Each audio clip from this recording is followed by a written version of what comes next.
कभी ऐसा हुआ है तुम किसी से बस नॉर्मली से टकरा गए हो, छोटी सी बात पर सामने वाला बंदा ऐसे रिएक्ट करता है जैसा तुमने जानबूझकर किया हो। वह गाली देता है, पुश करता है और उसके पीछे 3-4 दोस्त खड़े होते हैं जिनके फेस पर काफी एटीट्यूड होता है। तुम ट्राई करते हो कामली बात करने की, पर वो मोमेंट स्लिप हो जाता है एंड अब तुम अकेले हो, सामने पूरा ग्रुप है, ना तुम फाइट कर सकते हो ना तुम पीछे हट सकते हो। और जब सब देख रहे होते हैं तब तुम्हें एक ऐसी बेइज्जती फील होती है जो तुम्हारे दिल तक लगती है। अगला दिन क्लास में लोग तुम्हारा मजाक उड़ाते हैं, तेरी फट गई, तू कुछ बोल भी नहीं पाया। इवन गर्ल्स तक तुम्हें वीक समझने लगती है और तुम बस अंदर से ये सोच रहे होते हो कि अगली बार ऐसा हुआ तो मैं आगे से कैसे हैंडल करूंगा। एंड अगर तुम ऐसा कुछ सोच रहे हो तो ये वीडियो तुम्हारे लिए है। मैं तुम्हें सिखाऊंगा कैसे 1 से लेकर 4 लोगों तक के सिचुएशन में स्मार्ट और कंट्रोल्ड रिएक्शन देना है, बिना शो ऑफ के, बिना ओवर रिएक्ट के और बिना रिस्क ली। कैसे अपना माइंडसेट और ब्रीथिंग कंट्रोल करनी है, कैसे अपनी बॉडी पोजीशनिंग और सिंपल मूव से एडवांटेज लेना है, और कैसे एनवायरनमेंट को अपना अलग बनाना है, और सबसे इंपॉर्टेंट एक शॉर्ट प्रैक्टिस प्लान जिससे तुम्हारा रिएक्शन नेचुरली स्ट्रांग बन जाए। बट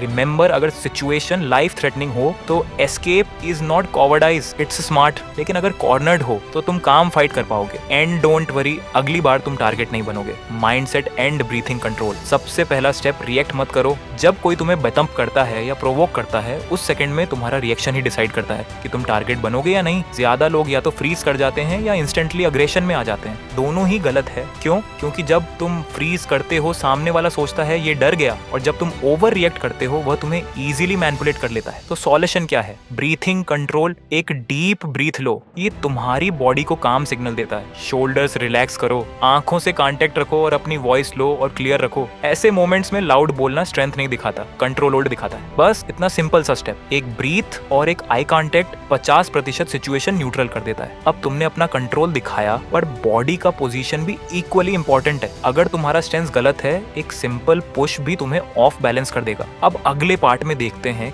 कैसे खड़े होना है और कैसे मूव करना चाहिए ताकि तुम सेफ भी रहो और स्ट्रांग भी दिखो। Second, positioning and small move. अब मान लो सामने वाला बंदा अभी भी ट्राई कर रहा है तुम्हें डोमिनेट करने का। यहाँ एक छोटी सी ट्रिक काम करती है, एंगल और स्पेस। कभी भी सीधा सामने मत खड़े हो, थोड़ा सा साइड एंगल लो, जैसे तुम्हारा एक शोल्डर आगे हो और एक पीछे। इससे तुम्हें 2 फायदे मिलते हैं। पहला, बंदा पुश करे तो तुम ऑटोमेटिकली बैलेंस में रहते हो। दूसरा, तुम्हारे पास मूव करने के लिए जगह होती है, लेफ्ट या राइट। हाथ नीचे रखने की गलती मत करो, हाथ नेचुरली चेस्ट के आसपास रखो जैसे तुम कैजुअली बात कर रहे हो, पर रेडी पोजीशन में। एंड ये न्यूट्रल गार्ड कहलाता है। बिना फाइट स्टार्ट किए रेडी रहने का स्मार्ट तरीका। अगर बंदा बहुत क्लोज आ जाए, स्टेप बैक लो, बट आंखों से कांटेक्ट मेंटेन रखना। अगर वह टच करे तो सीधा अग्रेसिव मत होना, बस एक स्टेप साइड में लो और काम बोलो, भाई तू देख के नहीं चल सकता, वॉइस को काम रखना। ये लाइन सिंपल है, बट बॉडी लैंग्वेज के साथ डिलीवर हुई तो सामने वाला कंफ्यूज हो जाता है, ये बंदा चिल भी है पर वीक भी नहीं। अब सोचो, अगर सिचुएशन सिर्फ एक बंदे तक लिमिटेड नहीं रही या 2 या 3 लोग हो जाए, फिर क्या? नेक्स्ट पार्ट में मैं तुम्हें एग्जैक्टली ये बताने वाला हूँ कि मल्टीपल अटैकर्स के टाइम पे क्या स्मार्ट मूव्स करने चाहिए। Third, handling multiple attackers. जब ग्रुप इन्वॉल्व हो जाता है, सबसे बड़ा मिस्टेक लोग करते हैं, वो एक के पीछे फोकस करते हैं, पर रियल लाइफ में तुम्हें हर एंगल का ध्यान रखना पड़ता है। रूल सिंपल है, position yourself so that only one person can reach you at a time.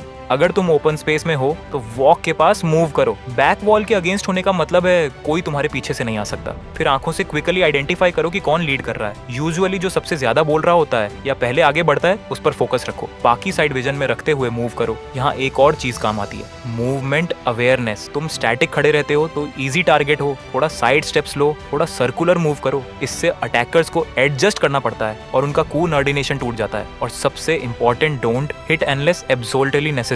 बस उन्हें रियलाइज करवाओ कि तुम स्कैर्ड नहीं हो पर रेडी हो। ये कंट्रोल्ड कॉन्फिडेंस सबसे बड़ा साइकोलॉजिकल बैरियर होता है। अब चाहे एक बंदा हो या 3, एक और चीज तुम्हारे फेवर में होती है, एनवायरनमेंट। अगला सेक्शन तुम्हें बताता है कि कैसे तुम स्कूल के कॉरिडोर्स, बेंचेस और वॉल्स को अपना अलाइव बना सकते हो। लेकिन उसे बताने से पहले तुम लोग सोच रहे कि ये सब तो ठीक है भाई, पर तू हमें मूव्स तो बता जिससे हमें लड़ना है। सो डोंट वरी, वो मैं तुम्हें आगे वीडियो में बताऊंगा। Fourth, using environments. एनवायरनमेंट तुम्हारा साइलेंट वेपन है। कॉरिडोर नैरो होता है, बेंचेस, वॉल्स, बैग, रैक्स, सब कुछ स्ट्रेटजी बन सकता है। एग्जाम्पल, अगर बंदा सीधा आ रहा है, बेंचेस के साइड शिफ्ट हो जाओ, उसका स्ट्रेट पाथ मत दो। बेंच तुम्हारे और उसके बीच का एक बैरियर बन जाता है। अगर कोई ग्रुप आ रहा है तो कॉर्नर चूज करो जहां तुम्हारा एक ही साइड ओपन हो, ताकि तुम्हें हर एंगल से अटैक ना हो। वॉल के पास होने का एक और एडवांटेज है, तुम्हारे बैलेंस स्ट्रांग रहता है। कोई पुश करे तो वॉल सपोर्ट देती है, तुम फिर से पोजीशन ले सकते हो। और हाँ, तुम्हारा बैग भी शील्ड बन सकता है। है, शोल्डर से उतार के फ्रंट में रखो। ये डिस्टेंस क्रिएट करता है और सामने वाले को कंफ्यूज करता है। अब जब तुमने सिचुएशन और एनवायरनमेंट दोनों कंट्रोल कर लिया है तो बचा है सिर्फ एक स्टेप प्रैक्टिस। अगले पार्ट में मैं एक शॉर्ट डेली प्लान दूंगा जिसे तुम घर